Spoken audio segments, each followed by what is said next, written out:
है मेरा सवाल यहाँ पर शांत प्रकाश जाटव साहब आपसे है। 11 जुलाई से शुरू होकर 23 जुलाई तक ये यात्रा चलेगी। यात्रा संपन्न होनी चाहिए बहुत अच्छे तरीके से, लेकिन उन लोगों का क्या कसूर है जिनके होटल्स के ऊपर आप ताला लगा रही हैं? क्या सरकार के पास कोई प्लान बी नहीं है या सिर्फ एक ही तबके के लोगों को यहाँ पर खुश करने की कोशिश है? उनके रोजगार का क्या होगा? नहीं, किसी होटल को इस कांवड़ यात्रा में बंद तो नहीं किया गया है। 14 जुलाई से बंद होंगे, शासन का आदेश है। नहीं, देखिए, जो जहाँ पर नॉन वेजिटेरियन जो खाना बनता है उनको जरूर कहा कि उसको पर्दे में रखा जाए, बाकी इस प्रकार से बंद करने का आदेश नहीं है। ये मैं इस बात से बिल्कुल इत्तेफाक नहीं रखता। रास्ते में शराब की दुकानें हैं और जो नॉन वेजिटेरियन जो होटल हैं, शॉप हैं, उनको पर्दे में रखने की बात कही गई है। कहीं भी इस प्रकार की बात नहीं है कि होटल बंद रहेंगे। और ये जो यात्रा है इसमें सभी हिंदू और मुसलमान बढ़ चढ़ करके भाग लेते हैं। ऐसा नहीं है कि केवल इसमें हिंदू ही जो है शामिल होते हैं। तो इसलिए ये कहना कि उनके रोजगार कैसे होंगे, वो लोग किस तरीके से।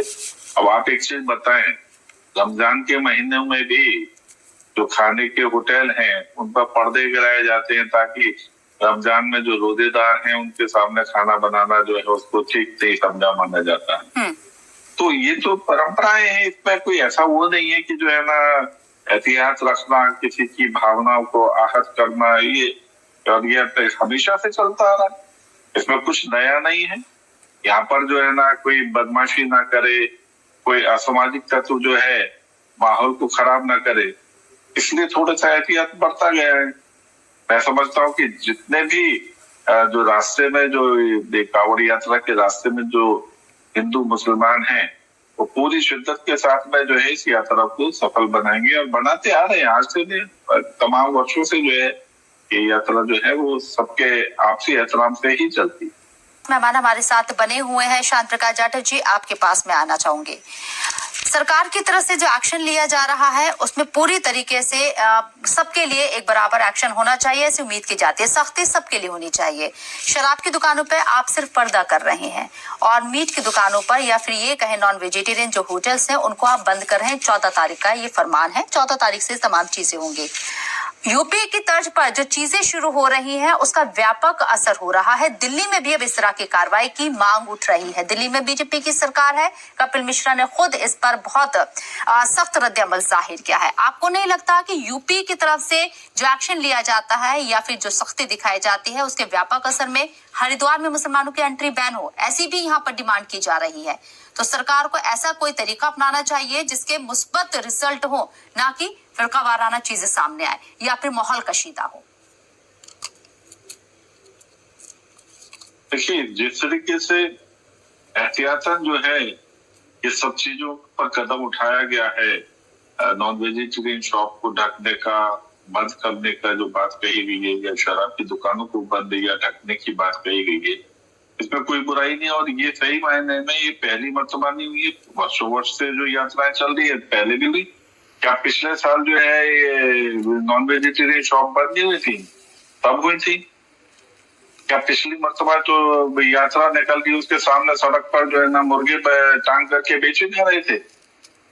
ये जो बेशर्मी के साथ में समाजवादी पार्टी के जो गुंडे हैं जो इस वक्त में बात कर रहे हैं माहौल को खराब करने का, ये भगवा कपड़े पहन करके माहौल को खराब कर रहे हैं।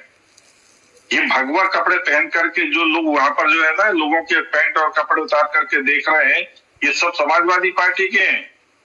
कोई भी आरएसएस या भाजपा का व्यक्ति नहीं है। केवल ये लोग माहौल को खराब करना चाहते हैं, यात्रा को खराब करना चाहते हैं। और जिस तरीके से यादव जी इस वक्त में जो इन्होंने बयान दिया, ये इतने इंटेलिजेंट हो गए कि जो है ना ये नाभियों में जो अमृत की बात कर रहे हैं।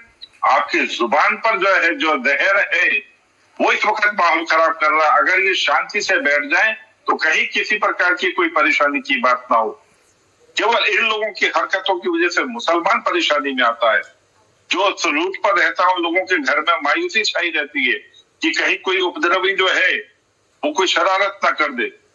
ये जो उपद्रव जो करने वाले लोग हैं वो सब जो है वो गुंडे हैं। जो सरकार को बदनाम करना चाहते हैं, वो यात्रा को बदनाम करना चाहते हैं, वो जो सनातन, जो एक देश के अंदर जो खूबसूरत माहौल बन रहा है उसको खराब करना चाहते हैं।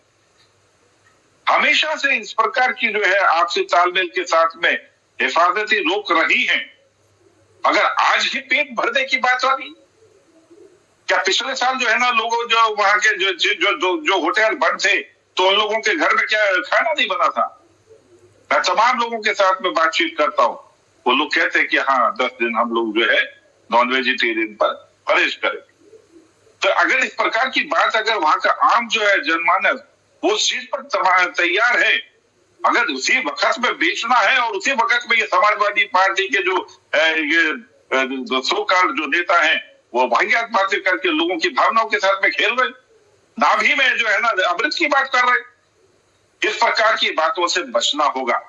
और समाजवादी पार्टी के लोग और कांग्रेस के लोगों के अगर इनके बयानबाजी इसी प्रकार चलती रही तो मैं नहीं समझता कि इस क्षेत्र में प्रदेश के अंदर अमन और शांति बनी रहेगी। इसलिए इन लोगों की बातों पर ज्यादा तवज्जो ना दे समाज।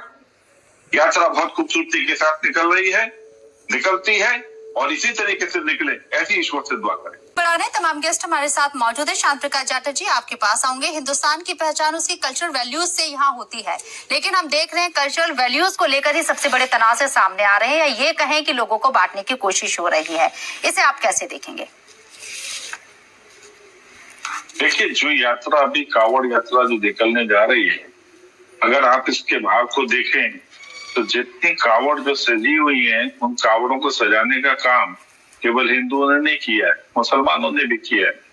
तमाम जितनी भी चीजें इस्तेमाल हो रही हैं कावड़ यात्रा में, उसमें मैं समझता हूँ कि 70% से ज्यादा उन चीज वस्तुओं का निर्माण जो है वो मुस्लिम समाज ने किया है। इसलिए ऐसा नहीं है कि केवल जो है केवल हिंदू ने ही ये कावड़ की यात्रा में सहयोग करते हैं। वो व्यापार की दृष्टि से, मैन्युफैक्चरिंग की दृष्टि से, सब तरीके से जो है कावड़ यात्रा में दोनों ही पक्ष, क्योंकि वो यहाँ पर निर्माण का कार्य कर रहे हैं, उनका पूरा इस्तेमाल होता है। उन सब चीजों में तो खरीद फरोख्त में कोई गुरेज नहीं बनता। यहाँ पर केवल जिस तरीके की मैंने बताया शरारती तत्व जो है, और केवल पर्टिकुलर ये जो मुजफ्फरनगर का जो एरिया है जहाँ पे बाहुलता जो है थोड़ा सा अलग तरीके के मिजाज के जो पॉलिटिकल लोगों की है, उसके कारण से माहौल खराब हो रहा है। बाकी देश में तो मैं नहीं समझता कि इस प्रकार की कोई घटना देखने को सुनने को मिलती है। इसलिए ये सब चीजें थोड़ा परेशान करती हैं। और किसी को अभी जैसे आपने कहा कि दुकानें क्यों नहीं खुल सकती है, मगर यदि खुल गई और किसी ने परेशानी पैदा की तो उसकी दुकान में इतना ज्यादा नुकसान हो जाएगा जितना वो बेचारा कमा भी नहीं पाएगा। उसी चीज को तो एहतियात रखने के लिए जो है प्रशासन को ये कदम उठाने पड़ रहे हैं। इसलिए इसको दूसरे दृष्टि से देखने की आवश्यकता है ताकि कम नुकसान में हमारा बड़ा नुकसान होने से भी बच जाए।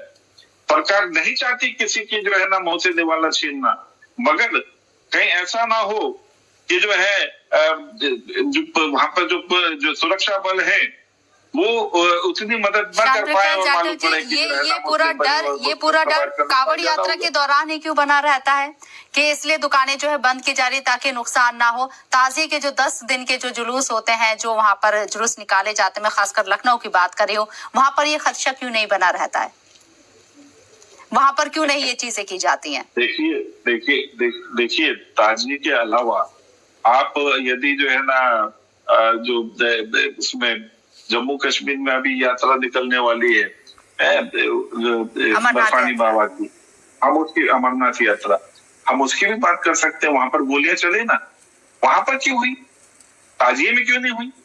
ये प्रश्न नहीं है। वो टेररिस्ट पहलगाम का आप जिक्र कर रहे हैं, वो आतंकवादी मेरी बात जी शबनम जी, हाँ मेरी बात सुनो। दरअसल क्या है, वहां पर शरारत करने वाले लोग तैयार बैठे हुए माहौल को खराब करने के लिए।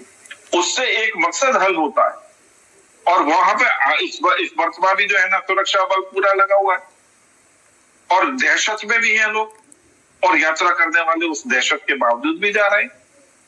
सरकार को भी परेशानी है, सुरक्षा बल भी दहशत में कि कहीं कोई शरारती तत्व वहां पर जो है ना बैठा परेशानी न पैदा कर। ठीक इसी तरीके से इसी यात्रा में जो लाखों लाख लोग वो निकल रहे हैं उस यात्रा में, कहीं कोई शरारत ना कर दे, यहाँ पर भी एहतराम बरतना है। और रही बात ताजियों की, मुझे अच्छी तरह याद है कि मैं कई ताजियों में झगड़े होते हुए देखे हैं मैंने, मगर आज वो इतना बड़ा जुलूस नहीं होता है कि उसमें इस प्रकार की बहुत कुशल तरीके से वो, अगर उस पे भी कई शरारत करने वाला मैंने ताजियों के जुलूस को लेकर एग्जाम्पल इसलिए दिया कि ये दोनों चीजें उत्तर प्रदेश की और लखनऊ का बाकायदा मैंने नाम लिया, लेकिन सिर्फ कांवड़ यात्रा के दौरान ये खदशात क्यों जाहिर किए जाते हैं। और जम्मू कश्मीर वैसे ही बहुत सेंसिटिव हसास वो पूरी स्टेट है, स्टेट कहूँ क्या यूटी है वो, और वहाँ की क्या ज्योग्राफिकल क्या सिचुएशन है, क्या हालात है, ये हमसे छुपे नहीं है 1990 के बाद से। तो यूपी को और जम्मू कश्मीर को हम आपस में कंपेयर नहीं कर सकते। डॉक्टर एच एस रावत साहब, फाइनल कॉमेंट सर।